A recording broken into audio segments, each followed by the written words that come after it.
o Congresswoman Carion o Congressman Haluson. Unsa imong reaksyon ini?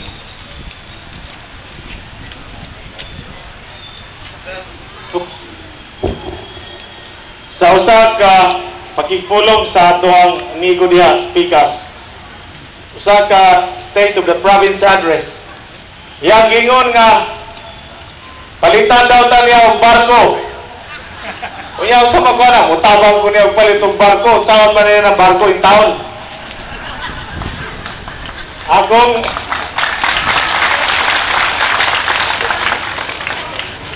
wala akong magatabang kay dili magyud ko niya mutabang sa paghimo niya og pinakamahal kayo nga hospital sa tibuok kalibutan.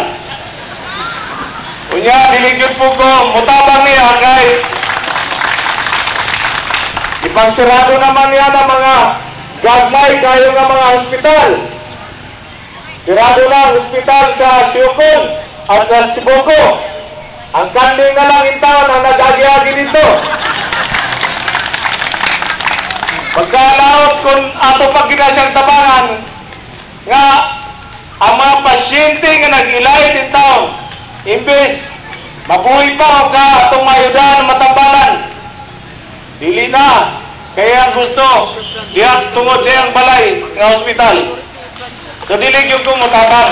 Kaya mutabang lang ko direkta sa tao. Direksyon maghimog mga barato nga proyekto nga walay kickback.